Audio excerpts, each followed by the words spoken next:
For many Australians, Papua New Guinea has almost disappeared off the map of their imagination. Too many years of bad news, too many horror stories from PNG.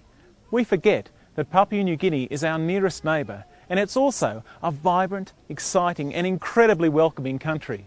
The Anglican Church of Papua New Guinea has existed for over 100 years, and for every one of those years, the Anglican Church in Australia, through the Anglican Board of Mission Australia, has been supporting the church here. It's time to tell the story of this wonderful church again. This is the story of the Anglican Church of Papua New Guinea.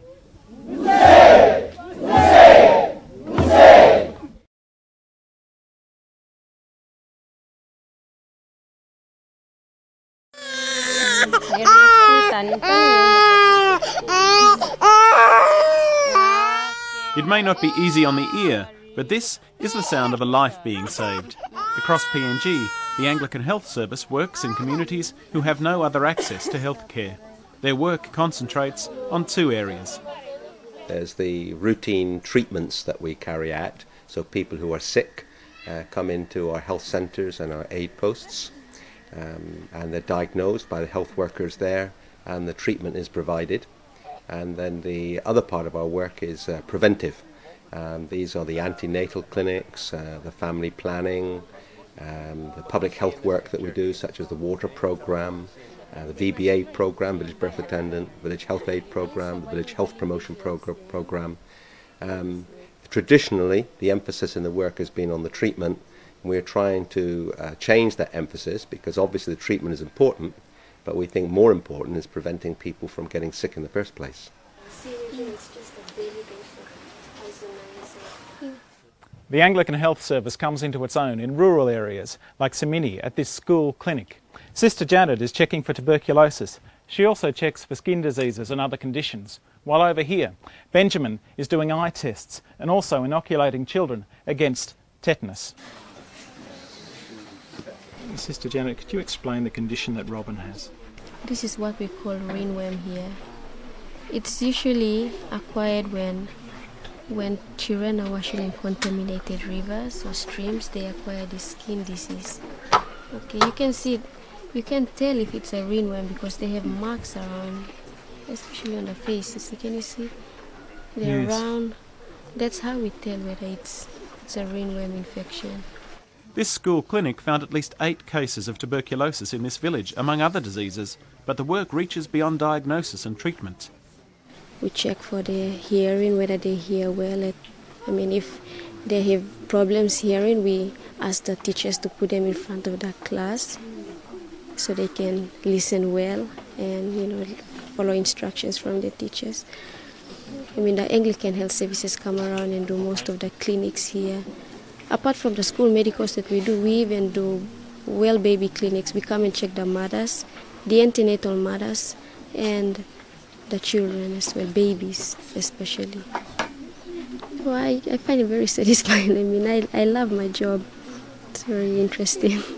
What would happen if the Anglican Health Service ceased to operate? Oh, I think it would be a crisis, because those people who are now receiving service from Anglican Health Service just would not get it. And that is not peculiar to Anglican Health Service. That would apply to all church health services. I think the communities have become more and more dependent on church health services, and there is hardly a week that goes by that someone doesn't either come into this office or telephone me and say, would the Anglican Health Service help them to set up an aid post in this area or that area. I think the people appreciate what we're doing, and they certainly feel that they're getting a good service. 85% of the population in Papua New Guinea live in rural areas, and when we say that 50% of health services are provided by the church, it's actually more than that in the rural areas, and they're the most isolated areas, the most difficult ones to get to. They may be difficult to get to, but the travelling clinic teams will always go where they're needed. This morning's trip is a good example of some of the problems faced by the Anglican Health Service in Papua New Guinea. Delivering health to rural areas is a hit and miss affair. This morning we took off at 5:30, went along 2.5 hours of dirt road until we made it to the river, where the canoes from Korosata were supposed to be waiting to take us to the village.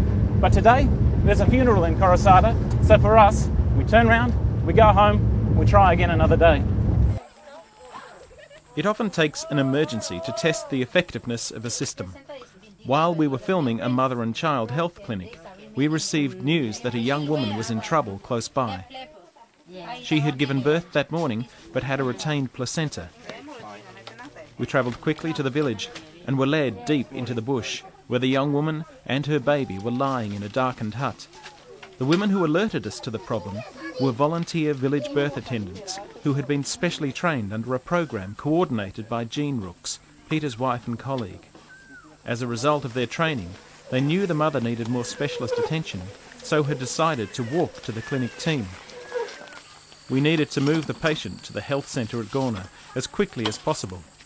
A wheelbarrow became an ambulance, and we made our way back to the vehicle as gently as possible. It's a far cry from the glamorous hospital dramas we see on our TV sets, but this was a real-life emergency, so common in developing and resource-poor nations. Back at the road, mother, baby and relatives were loaded on board. As we drove back, I reflected on the efficiency of the system that had allowed this young woman to receive treatment despite her isolation. Watch out for your head. Without proper diagnosis and care, this young mum might have died from a resulting infection. In Papua New Guinea, like other developing countries, the major cause of death are infections.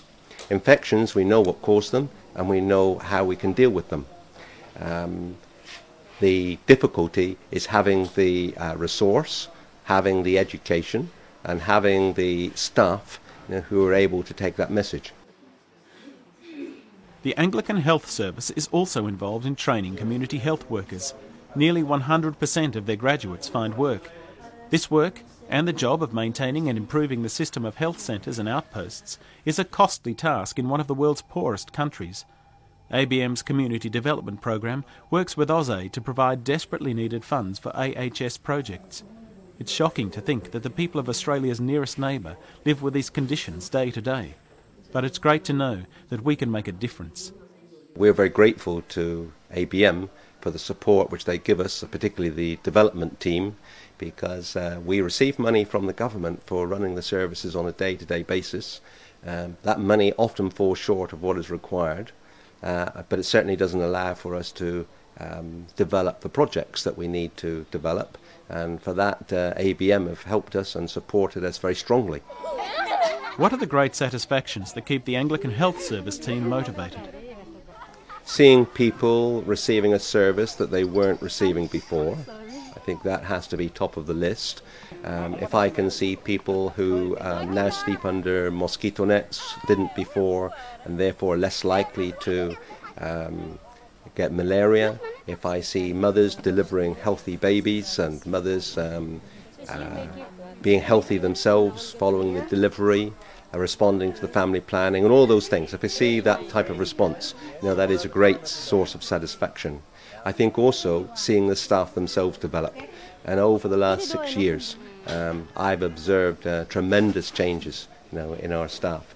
Staff who are becoming confident and competent in what they do, getting satisfaction and increasing the motivation in what they do. They equally are being fired with the enthusiasm of providing a good service.